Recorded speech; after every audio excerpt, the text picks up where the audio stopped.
to me, it was the right fit, against the New York Giants. Like, this is the New York Giants, and I'm standing up here as the general manager. So that was always really cool to me, the fact that I even interviewed. It's a historic franchise. So to know you're ever ready, I don't know if you're ever ready for this job. There's no manual that you can go to. A couple years ago, COVID came, and you're the general manager, and we get emails on Friday night. Now you got to cut your staff down to 70 in the building.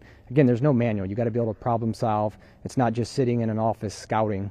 So the best thing that happened for me was working for Brandon Beane, because he didn't come up the traditional scouting path. Now, he can scout and he can evaluate, but he was also a director of football operations, so he dealt with salary cap, he dealt with the training room, he dealt with sports performance, he dealt with the entire football organization, and he put me in his hip pocket and taught me that side of the business that I didn't necessarily know. So again, I could be picky. There's only 32 of these things, but I did have Buffalo has a good roster. They have a young quarterback. I knew if I didn't get a job, I was in a good situation. But this was a job I wanted. As soon as after that first interview in the Zoom, I called my wife and said, that's a job I want. I want to go get that job. It's right for us. Yeah, Russ, I'm not a big tear it up, rebuild. I think you can truly build a roster where you can compete today and build for tomorrow. So we're going to, through the draft, free agency, whatever avenue we can, we're going to continue to build a competitive roster, and we want to see progress. And we're going to continue to build with a long term in mind, as we build it. But I think you can compete today and still build for tomorrow. Yeah, I've looked at Daniel, and once the new staff gets in here, we're going to get together, offense coordinator, head coach, the entire staff, dive into the film as a group and look at what Daniel does best. And we're going to try to, allow him to put his best foot forward. So again, I've looked at him. I know there's been, I wasn't here in the past, so I don't exactly know, what he was told to do. But I do know this. I know he's a great kid. He's been in this building the last 2 days. I've talked to him. There's not anybody in this building that said a bad word about his work ethic, passion, desire to win. And I think you got to have those traits as a quarterback. And the kid has physical ability. He's got arm strength. He's athletic. He can run. So I'm really excited to work with Daniel. And again, when the new staff gets in here, we'll build an offense around Daniel to accentuate what he does best. Yeah, I think when everybody was on the field together, I think there's some pieces. You watch that New Orleans game. That's a game I reflected upon where, some of their better players made good plays down the stretch. So, I do think there are pieces in place. Again, I think with you add, a young foundation through the draft. Again, I want to see progress. Obviously, there's some positions that are a little bit more devoid of talent than others.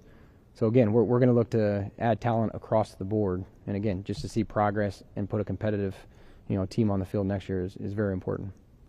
First off, leadership. You got to be able to lead the team. I think you have to be able to put together a good staff. I think it's imperative that you have coaches that have coached in the NFL, that have a proven track record. I think you got to be able to develop players. We have 11 draft picks. It's going to be important that some of those young players may have to, be major contributors for us in 2022. So the willingness to play young players. I think intelligence is important. I think being progressive in your approach to coaching, whether it's with analytics, when to go, when not to go, when to punt. I think you got to be open to all that stuff.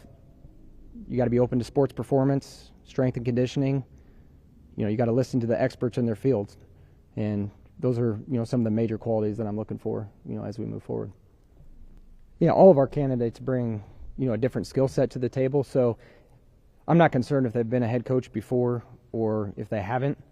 I'm concerned with getting the best head coach for the New York Giants. So if they've got previous coaching experience, fine. If they don't, that's fine. Again, Brian Daboll I've worked with. I know Dan Quinn. I've got a lot of respect for him. Brian Flores is coming in. I know a lot of people in Miami. I got a lot of respect for him. So, specifically on Brian, he's got good qualities just like the rest of the candidates. So I don't want to speak on anything specific on him. But, again, it's going to be imperative somebody that's in lockstep with me that I can work with. We can have constant communication, and we're going to be aligned in our vision, as we build the football team. Ultimately, it's going to be a collaborative effort between John, Steve, myself. We're going to come together. We're going to talk about the candidates. If we're different in certain areas, we'll continue to do our research. We'll continue to make our calls. But ultimately, it's going to be a collaborative effort between ownership and myself. Yeah, it's a concern and it's real. Kevin Abrams and I, haven't talked about it yet. We looked at it. We're going to get together, at the end of the week or first of next week to start formulating a plan. But we're going to have to, get below the salary cap. Obviously, we're going to have to clear some money. But again, when the new head coach gets in here, the new staff, we're going to get together. We're going to watch the film. We're going to evaluate everybody. We're going to talk to the support staff. Who are the guys that kind of fit the vision that we're looking for? Who are the guys that are going to buy into the program? And then we'll make educated decisions once we have more information. But yeah, there are going to be difficult decisions that are going to have to be made.